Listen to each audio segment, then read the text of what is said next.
it's red. Now it's red. Yeah. Okay, so now I think I can Yeah. start it. Now it's green. Do you know what is this word? I can take guesses, but do you know?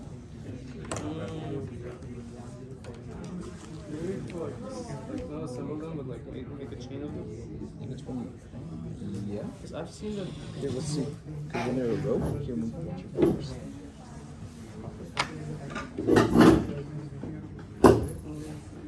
Yeah. Because if you're like in a church. Yeah. Oh, this is nice. I like this. You want it? Yeah, I want to be close. It's like the love seats of the movie. No, thank you. No, thank you. Oh, that's so nice.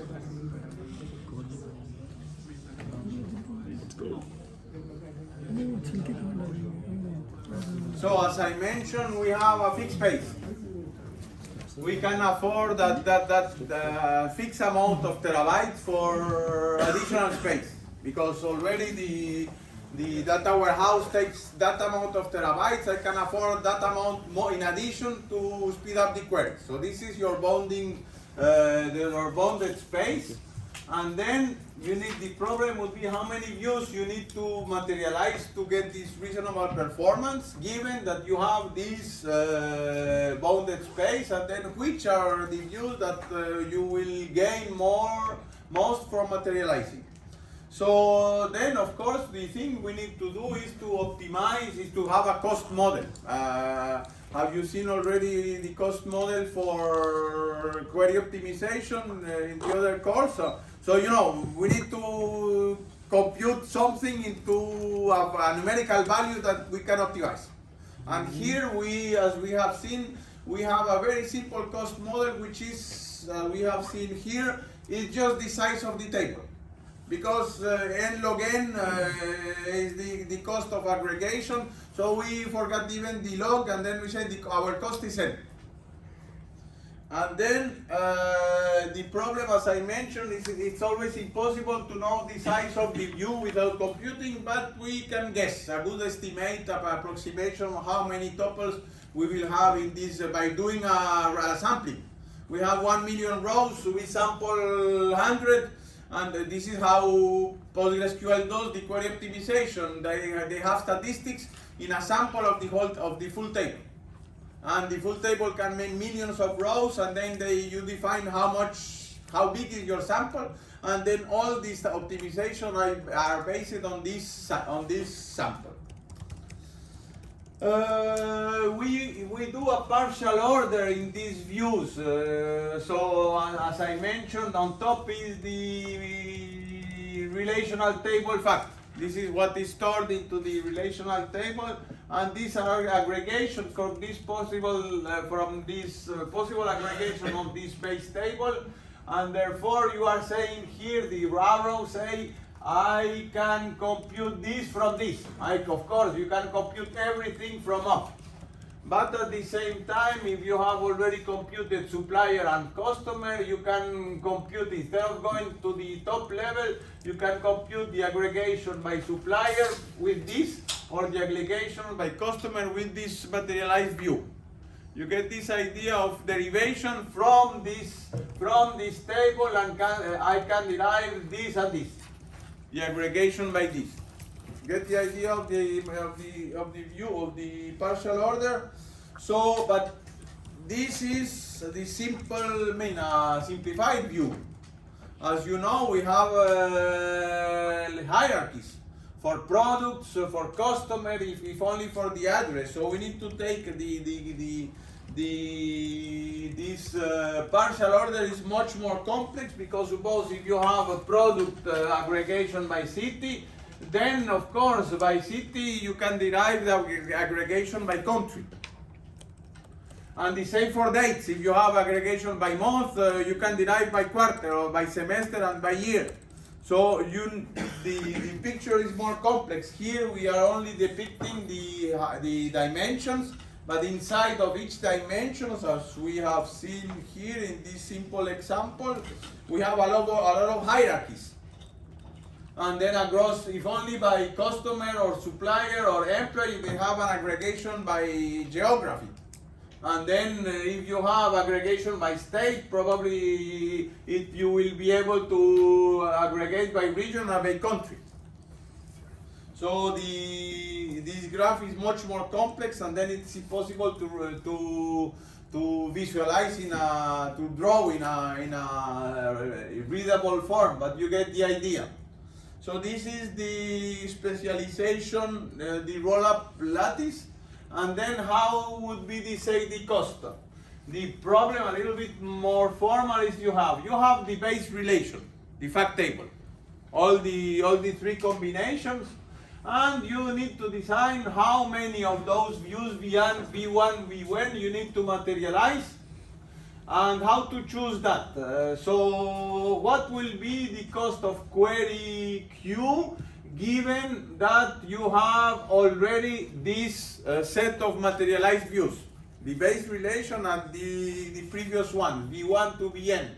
So you need to say the cost of computing another view from the existing set of views will be this minimum size of the view that I am able to compute what I'm asking for from this particular view. So I take up possible combinations. Let's go back to our example here. Suppose that I have this and this, and I need to materialize it. I need to compute aggregation by customer. Suppose that this is 100,000, this is 200,000. Which of the two views you will use? Of course, the smaller one, because the scan will be the half of the toughest to scan. So this is the idea here. Among all the possible views from which I can derive, including the base relation, I take the smallest one. Very simple model, you get the idea? But I need to total cost of this particular set of views is the sum for all possible ways for all possible Q. So in this is why somehow it was expressed here at the bottom. I need to basically provide to my manager all possible combinations. My total cost of this cube will be this, given that I have materialized two views in addition to the base table. If I materialize nothing, my total cost will be this. You get the idea? So this is a little bit more formal way to say, see, my cost will be that, and what will be the benefit? The benefit will be whether I start from scratch always at the beginning of the fact table minus the cost of computing the most efficient way. Get the intuition behind that. So let's see. Here, this is a traditional greedy algorithm. So before going into the details of this algorithm, can someone explain what is a greedy algorithm? Yes? It chooses the optimal solution for the thing that it knows now, and not like the overall optimal solution. Does that make sense? You're perfectly right, but I don't think that your colleagues Lala didn't understand very much, but it's not to your mask, it's just because it's a difficult thing to explain. So, for example, think about getting the maximum number for a set of a lot of numbers. You can go through all of them and get the maximum for all, or you can go like slowly, like let me get the first three, get the maximum. Okay, I have the maximum here. So the idea, in order to prepare this with I get here, I need to change here, and then I went through Wikipedia to Wikipedia is a nice pedagogical tool. So this is the Wikipedia page for greedy algorithm. And this is a typical example of greedy algorithm. You're a cashier, and then you have coins of 20, 10, and 5, and 1. And you need to give the change 36 cents in change. This is why Why do we need a greedy algorithm? Because the overall solution, the most optimal solution, you need to evaluate all possible combinations. And this is too expensive. It's exponential. It's NP hard or NP complete. Basically, it's infeasible to analyze all possible combinations. A greedy algorithm will choose locally at each step a good solution. And there are the ways to immediately prove that this local solution, if you at each step get a local solution, then with a margin of that many, depending on your algorithm, you are approaching the best possible solution that you don't know. So if you are a cashier, what the heuristics here is to say, I take the maximum of the bigger coin that fits into that. 36, the bigger coin is 20. I remove 20, then I get 10. Then I get 16. Which will be the next biggest coin? 10. And then this is a possible solution, but probably you are minimizing the number of coins you are returning to a user. This is a good approximation.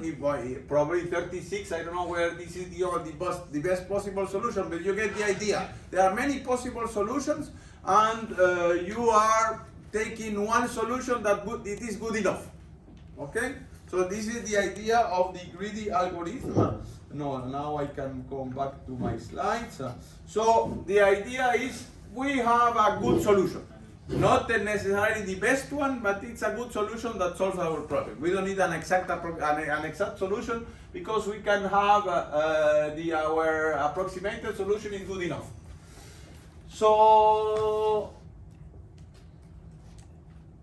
NP complete. So NP complete. Can someone explain to someone that is not in computer science how can what is NP? What is NP complete? What is NP hard? And why, when we hit NP something problem in computer science, we are in big troubles? Can someone explain this intuition? Have you ever had any course on complexity? Yes, glad I have, and remember that as a very old souvenir, a very bad souvenir probably about complexity courses. But can you explain or give us your hint about what happened in your complexity course? It was so. I remember nothing from this course. So, Sammy, by chance you ever got a complexity course? No. You are explicitly avoiding this complexity course in your choices? It does. Second semester. Second semester. So the idea is that we have problems in computer science. And some problems are easy in the same way as those that you have seen in TPCDS. Some queries are complex and some queries are exponential. And then the traveling salesman problem. You know that the traditional problem, why this problem is a prototypical NP complete. So in essence, we have trouble when we have something that approaches the traveling salesman problem. So first of all, what do you know about the traveling salesman problem? What is this problem? You remember? Yeah. Courier, you can say, needs to deliver the goods and he needs to visit all of the cities, but he wants to make a route that he can optimally visit all the cities without visiting an edge twice. Like he can visit all the nodes without repeating an edge. But you need to optimize Minimum path. minimum length or minimum cost or minimum time. So if there is an optimization algorithm, you need to visit all the possible states of United States. This is the traditional way to do it. And we need to minimize either time or distance or cost or whatever. Why this problem is NP complete? How can someone explain? If I'm not mistaken, NP complete, it means that the algorithm works for some finite amount of time. Yes. The problem is that indeed, if we have 50 already with 56 states, or I don't know if I remember, it was 56 states in the United States. So if you have already 50, we need 1 year or more in a supercomputer to get the fastest solution for this problem. And then you put 100 or 200, and then you need as many atoms as the universe to compute the time needed to compute this algorithm. So, in essence, what I can tell, as soon as you see these two letters in your problem NP, you are in big troubles. Then you need to, by definition, don't even waste your time and trying to find an algorithm that solves all the problem. No, it's worthless, because hundreds of thousands of people were trying to find solutions for that. No one has ever find an efficient solution without enumerating all possible solutions. Then you need to be aware that you need to have some approximations, and then find a heuristics. As in the case of the coin problem, you have to find an heuristics that helps you to decide locally, I'm going from here to these 3 cities, not the 56, and which will be the best path for these 3 cities that are closer to the one I am. And then each local, if the idea is you do as a choice locally, depending on how smart are you for doing your local choice, at the end you get a good approximation of the best optimal solution you can have, enumerating all possible combinations. This is the idea. It somehow intuitively explained it for you, all this idea NP complete and NP hard, etc. Okay, so this is the same idea. It's a big problem, complex problem. We are in trouble, so we are trying to have a good approximation of this. So basically, we know that the top level, the base fact, it's already materialized. We have, let's see, the 3 dimensions there. We need to choose which of those will be the next one to materialize. So basically, we need to pick one. Each of those would differ. The second, among all the possible views that we have seen here, we know that the first one is already materialized. We need to choose one of them, and then for each of the 3, 6, even 7 here, we need to choose the next one to materialize. Then we materialize this, and then the second to materialize, you will take your decision given and this one are already materialized. And then by doing correctly each approximation, the overall result will be good enough. So let's see an example here. Suppose that you have this graph. And suppose that the base table is materialized. You have 100 tuples into the base table, which is called A here.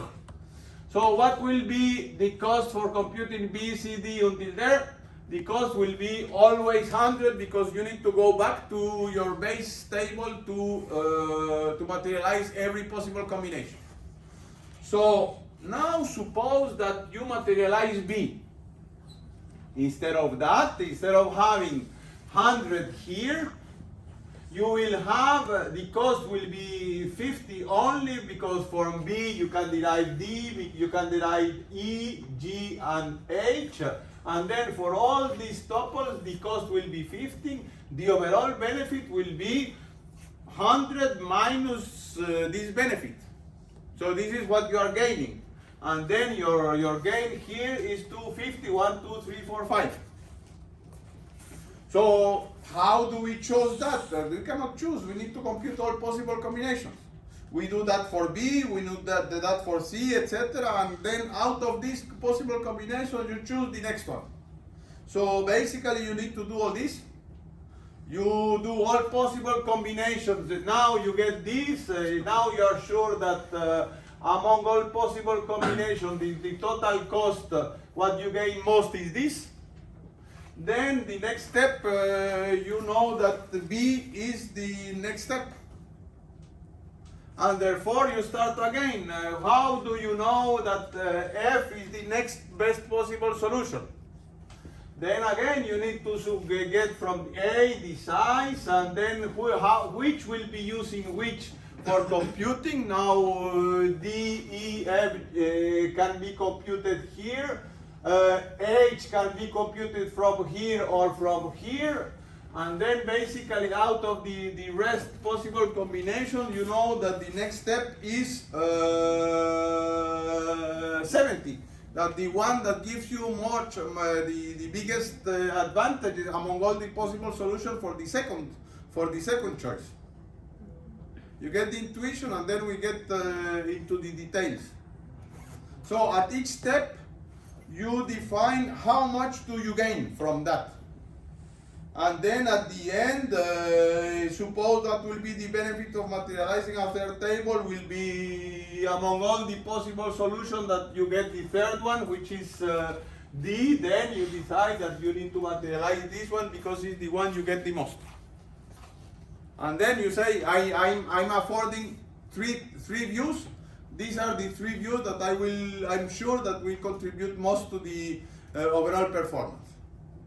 Can I just then get into the details of the computation? So you get this idea, 100. Every possible combination, I need to go back to the A table to compute it. Then, how do I compute this? I need to compute this for B. This from B gives me this value here. I ask myself, can someone help me? I know this. Suppose that now I get this computation for B. Help me to do this for C. How can I do it here? The benefit, so I need to reproduce all this value here, boom, boom, boom, in the green line below. Let's analyze the case, how can I obtain this 105 here? Out of this, Are you assuming that B is already materialized? No, I'm saying what I gain. I need to choose my first materialized view. If I choose B, this is what I gain. I need to ask myself the same question for C. Can you help me to compute C? So I compute C. How come? We take 75. C. So let me begin A, B, C, D, E, F, G, and H. So I need to compute 100, 50, 75, 20, 30, 40, 1, and 10. And then uses. Now I am saying, suppose that I'm materializing C. So does A help me to material cost? For computing A, C does not, the cost will be the same. For computing B, C help me? No, the cost will be going through A and here will be the same. The cost of C now, instead of going to, I have it materialized, so it will be C, it will be 75, the gain is 25. For D, does I gain something when I'm materializing C? No, the cost will be 100. E, Yes. yes, so now the cost will be, so A will be 30, So the cost is 75.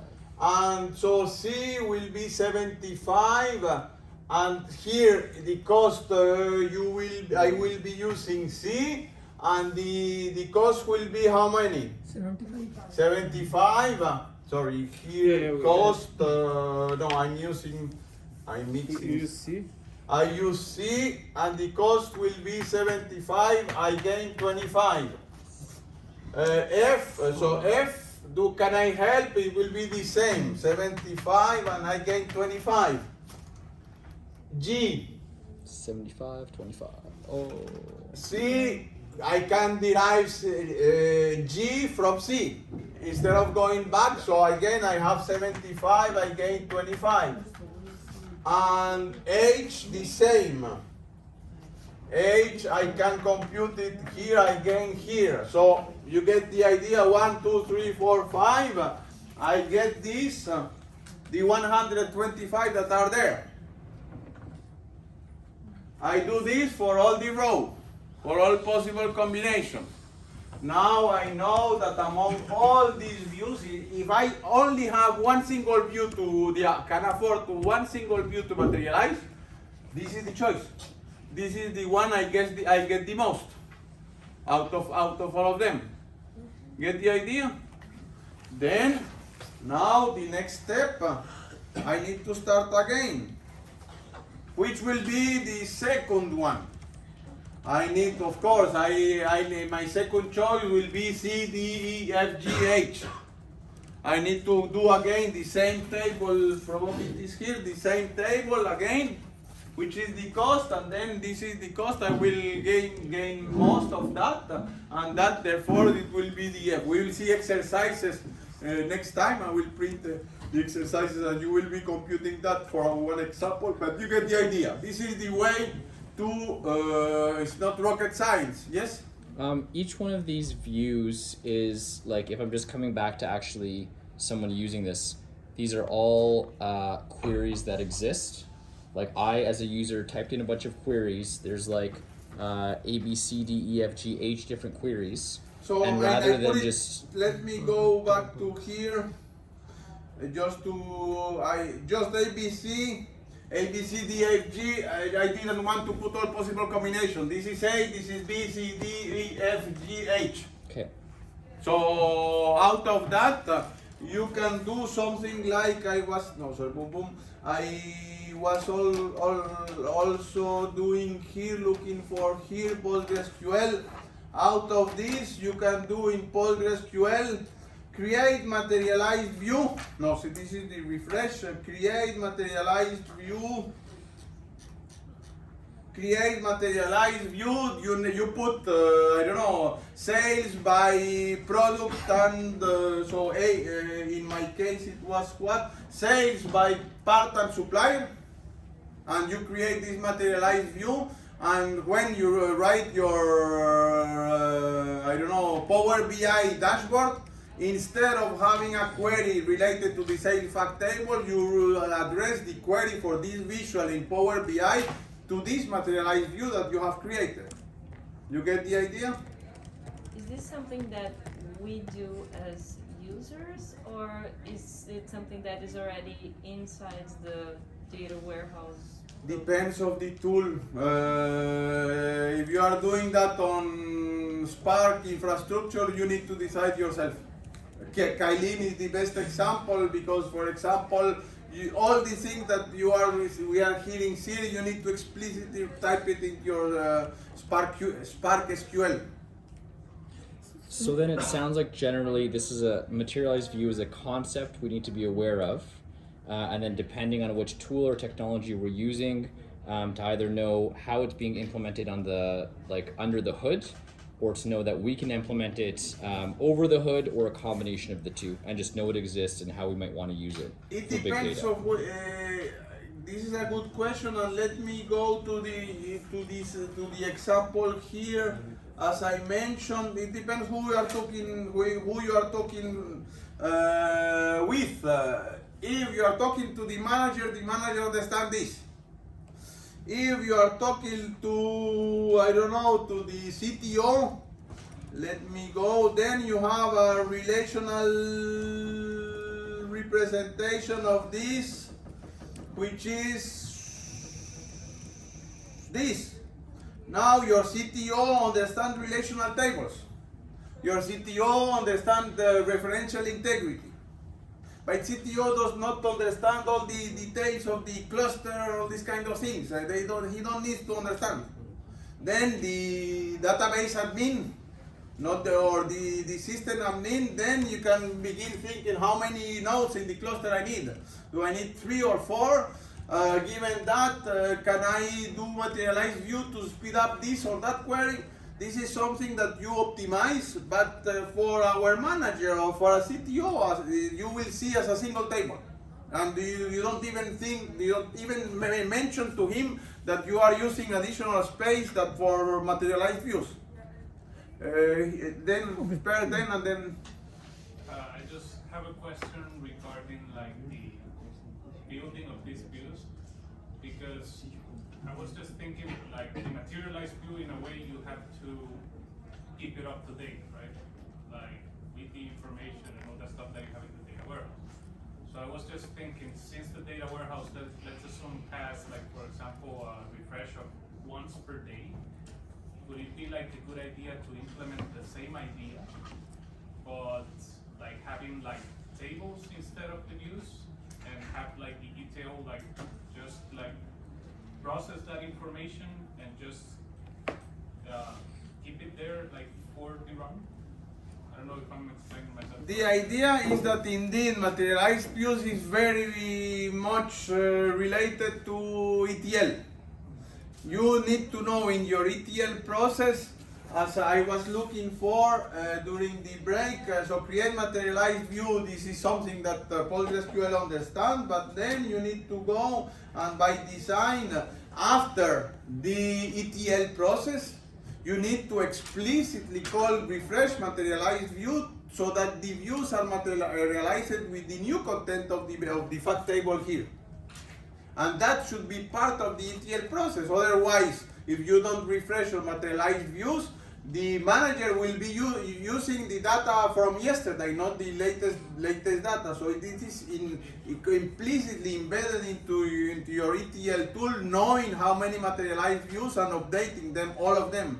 Okay, and I guess to follow this, the reason why I was making the question is like, since we are talking about optimization here, like getting the information like fast for reports and all that, like it could be stretched like a little bit more by using tables instead of using like the view structure, because then you would have, if there would be like any benefit of doing that, that would be my question. So the idea is that you are talking to two different steps. You were doing, I mean, if we can afford, we don't do any materialized views because we need to something more to worry about.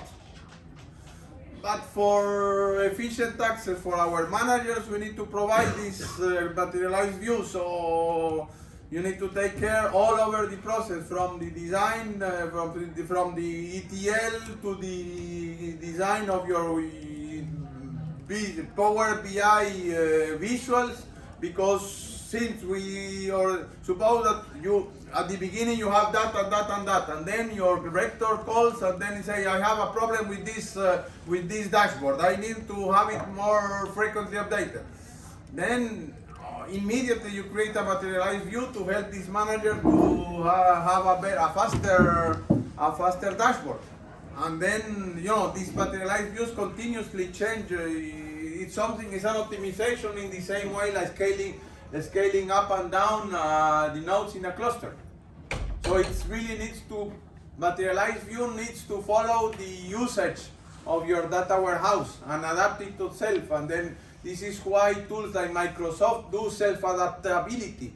Azure or Amazon has also this feature of self-adaptability. So if they are increasing workload, then the number of nodes augments. This is put it in parallel with materialized views. SQL Server knows, understand that there is, given the logs, you are more and more computing this aggregation. I would suggest that invest this additional terabyte to have this additional materialized view, and then you will have faster answer for 27% of the queries, for example. So this is continuous evolution depending on the patterns of access to the data warehouse. Okay. My first question would be like, if we are writing a query B, and for that we materialize as query C. So will we need to explicitly tell query B that we have created a materialized view, use that, or will it be able to use that automatically because it is somehow referencing those tables? You need to differentiate between theory and practice. Officially, a query optimizer is able to understand that there are materialized views, and even if you tackle the fact table, they replace the fact table to the available materialized views. that work when you have 2 or 3 or 5 or maybe 10 tables into SQL from close of SQL query. If you have, as in temporal databases, hundreds of lines of code with multiple CTEs, I cannot bet that he will, sooner or later, the query optimizer will lose itself. And then probably didn't find out that this materialized view, as again, query optimization is an NP-hard problem. PostgreSQL never enumerates all possible solutions. They have a greedy algorithm that say, as soon as we have some query plan that's a little bit better, I throw away the others. Maybe having an intermediate, more complex query, you end up having at the end a more optimized solution, but it's a greedy solution that throws away as soon as we have a better plan, throw the other possibilities. So it's locally, the local solution will be in the greedy way, take the minimal among all the existing one before to continue. Maybe choosing the second or the third complex one will end up having a better optimization on all, but this is not done. And for materialized view, like you're using refresh materialized view, Postgres uses. So this creates the entire materialized view from scratch again, or does it add incrementally rows? That's a good question. I think it really depends on the writing of the query, what is inside the query. Simple queries probably it will able to refresh. Complex query, it's they don't throw away and start it from scratch again. So for complex cases, can we write triggers to, and then we won't need this? That's you indeed. You can. This is the issue.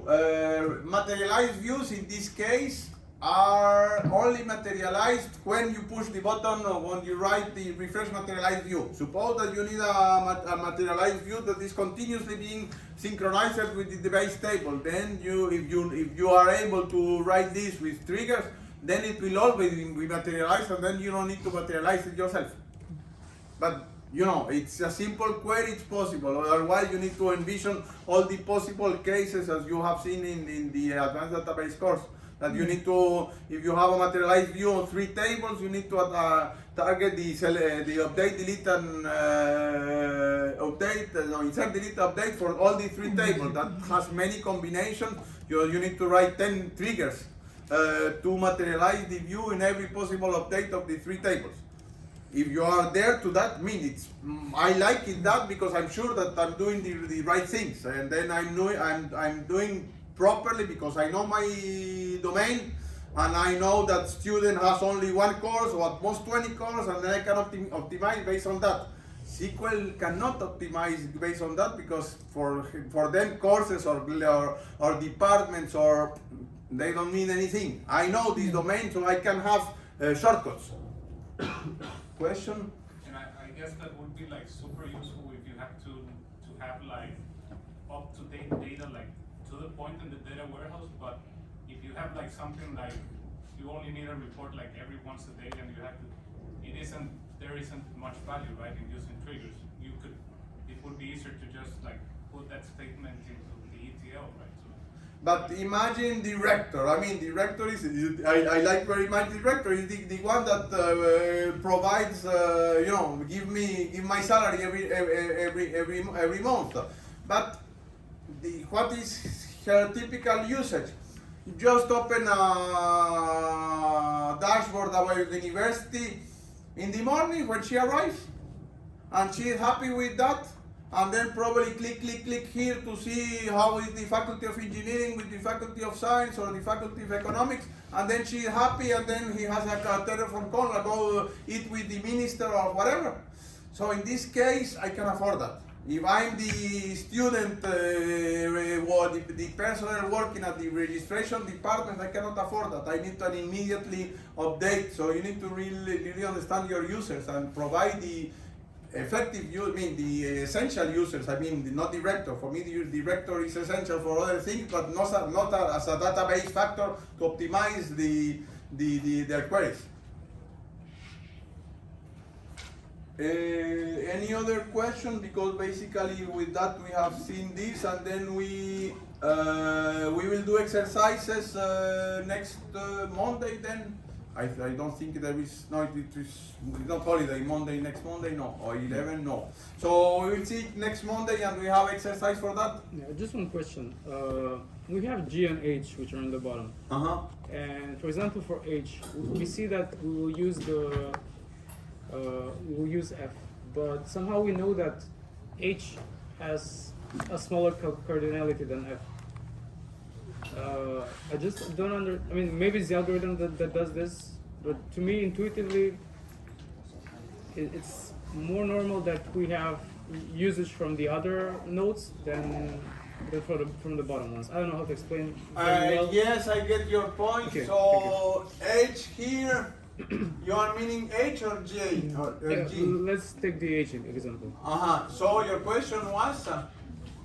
It's that I personally don't see why we should use F, regarding that H will have a smaller cardinality than F, even if we do the. But basically Materialization. here we have two possibilities to derive. Suppose that both are materialized. If this table is smaller than this, then you definitely choose the smaller one to compute, to put in the front clause. In the front clause, if this is smaller than this, you select some aggregation sum from E instead of select sum from F. Okay. You get the idea? In this case, can we also make H use B because H is a subset of C, E? and Yes, use B? of course, but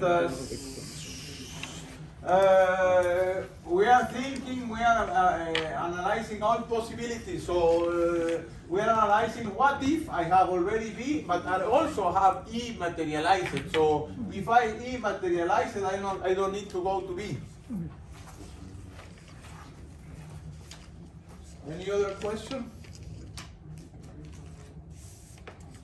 So let's see each other then next Monday, and then we will have exercises about that. Where are you gonna sharpen your knife? Sorry? Where are you gonna sharpen your knife? Down. Tell me your question.